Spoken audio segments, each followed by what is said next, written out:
तो हमारा जो अध्याय चल रहा है वन और वन्य जीव संसाधन, कल हमने समुदाय और वन संरक्षण की चर्चा कर रहे थे। कल अपन उसी चर्चा को आगे बढ़ा रहे हैं, उसी चर्चा को हम आगे बढ़ा रहे हैं कि हमारे देश में वन संरक्षण की नीतियां बनाई गई है बहुत सी।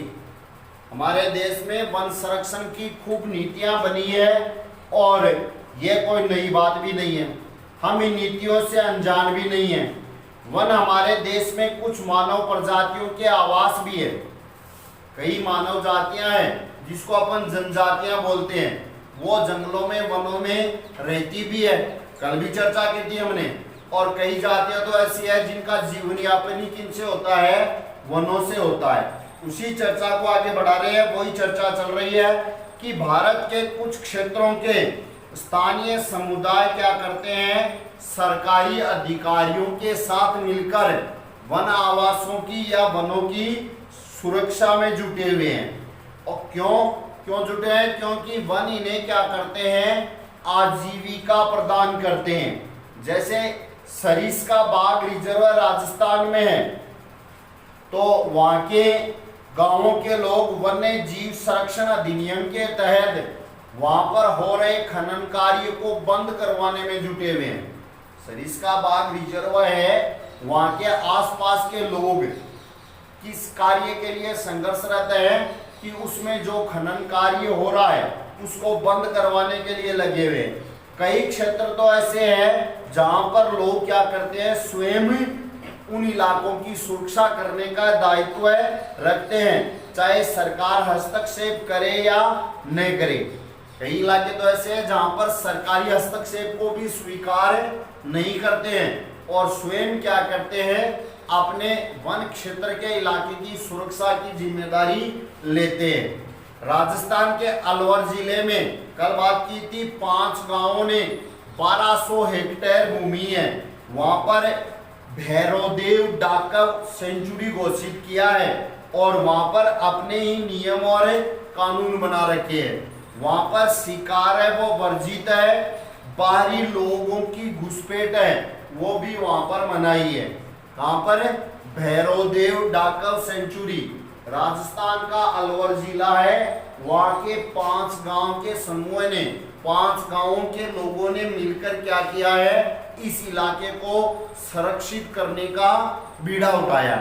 और वो लोग क्या करते हैं, उस इलाके में न तो शिकार करने देते हैं, न बाहरी लोगों का हस्तक्षेप करने देते हैं। इसी चर्चा में कल हमने बात की थी कि हमारे यहाँ पर कुछ ऐसी जनजातियां हैं जो सदियों से क्या कर रही है, उनका विश्वास है कि प्रकृति हमारा आधार है और हम क्या करेंगे, प्रकृति के हर रूप की रक्षा करेंगे।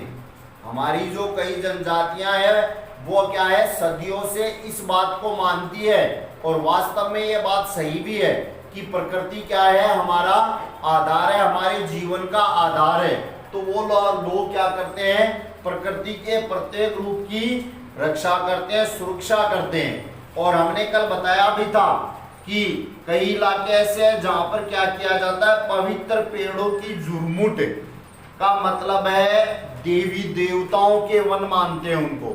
पवित्र पेड़ों की झुरमुट का मतलब है वनों को देवी देवताओं का वास मानते हैं और उनकी पूजा करते हैं। वो क्या करते हैं, वनों के इन भागों में या तो स्थानीय लोग ही घुसते हैं और न ही किसी और को छेड़छाड़ करने देते हैं। खुद लोग जाते हैं अपने वनों के इलाकों में, खुद उनकी सुरक्षा करते हैं, बाहरी लोगों को जाने आने की कोई इजाजत नहीं है।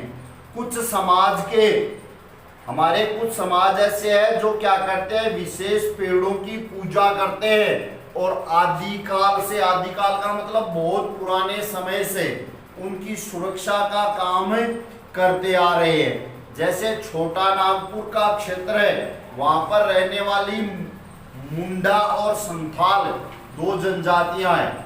छोटा नागपुर के इलाके में रहने वाली 2 जनजातियां हैं, मुंडा और संथाल। वो क्या करती है, महुआ और कदम के पेड़ों की पूजा करती है। और जिन पेड़ों की अपन पूजा करते हैं, जिनको पवित्र मानते हैं, उनकी सुरक्षा भी स्वतः ही करते हैं। इसी प्रकार उड़ीसा और बिहार की जनजातियां हैं, वो क्या करती है, उड़ीसा और बिहार की जनजातियां विवाह के समय में इमली और आम के पेड़ की पूजा करती है। हम में से भी बहुत से व्यक्ति पीपल और वटवृक्ष को पवित्र मानते हैं। हमारे यहाँ पर भी हमारा समुदाय भी क्या करता है, पीपल के पेड़ के ओ बरगद के पेड़ को, तुलसी के पौधे को क्या करते हैं, अपन पवित्र मानकर इनकी पूजा करते हैं। और अपने आसपास में अब हम चेक कर सकते हैं, हम देख सकते हैं कि हमारे आसपास में पीपल, बरगद और तुलसी का पेड़ है, वो क्या करते हैं, उनकी पूजा करते हैं। और जिसके अपन पूजा करते हैं उसको काटने पर हमने क्या लगा रखी है, पाबंदी लगा रखी है। पीपल के पेड़ को अपन काटते नहीं है। प्रत्येक घर में क्या होता है, तुलसी का पौधा होता है। हमारे यहाँ पर प्रत्येक घर में तुलसी का पौधा होता है। उस तुलसी के पौधों की अपन क्या करते हैं, पूजा करते हैं। और तुलसी में और पीपल में कई औषधीय गुण भी पाए जाते हैं। ये भी हमें पता है कि कई प्रकार की औषधियां कई बीमारियों के इलाज में भी काम में ली जाती है। और वर्तमान में तो तुलसी के पेड़ की खूब पूजा की हमने। तुलसी का पेड़ इस कोविड-19 के काल में तो हमें हमारे खूब काम में आया है। दूसरी बात, जिनको अपन पवित्र मानते हैं उनकी पूजा करते हैं, उनकी रक्षा करते हैं। और हमारा समाज और संस्कृति है, यह भी हम क्या करते हैं, किसी भी मंदिर देवालय में जाते हैं, पवित्र स्थान पर जाते हैं, तो हम वहाँ पर क्या करते हैं, प्रकृति और इसकी रचनाओं की सुरक्षा करते हैं।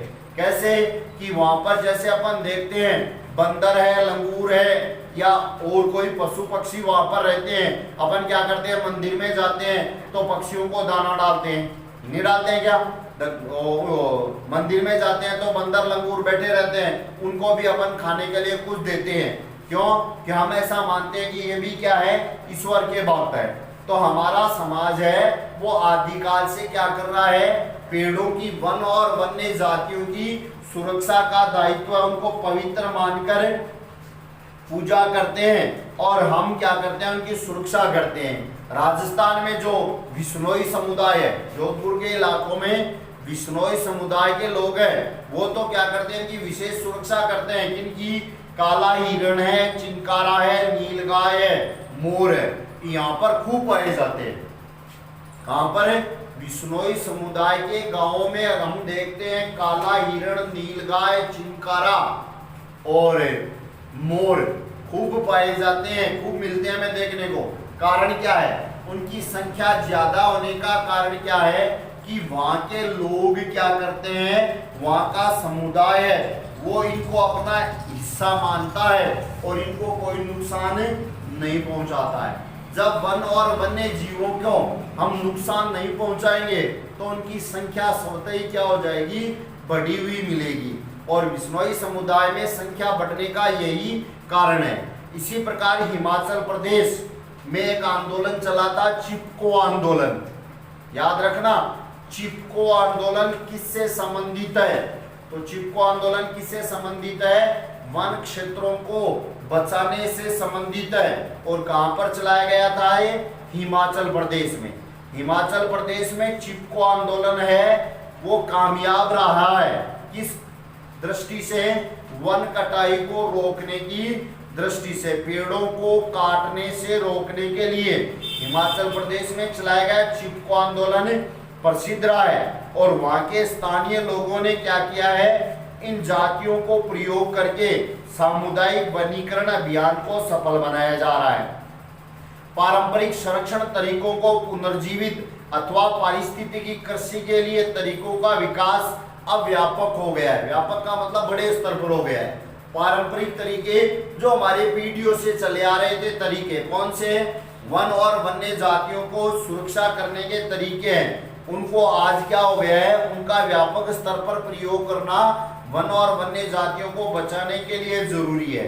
टिहरी में किसानों का बीज बचाओ आंदोलन और नवोदयन में दिखा दिया है कि रासायनिक उर्वरकों के प्रयोग के बिना भी विविध फसल उत्पादन द्वारा आर्थिक रूप से व्यवहार्य कृषि उत्पादन संभव है।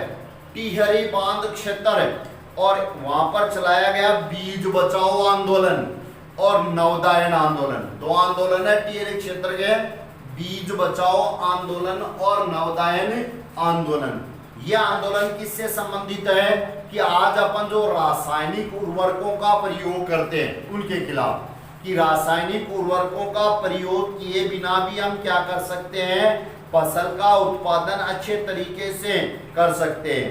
भारत में संयुक्त वन प्रबंधन कार्यक्रम क्षरित वनों के प्रबंधन और पुनर्निर्माण में स्थानीय समुदायों की भूमिका के महत्व को उजागर करते हैं।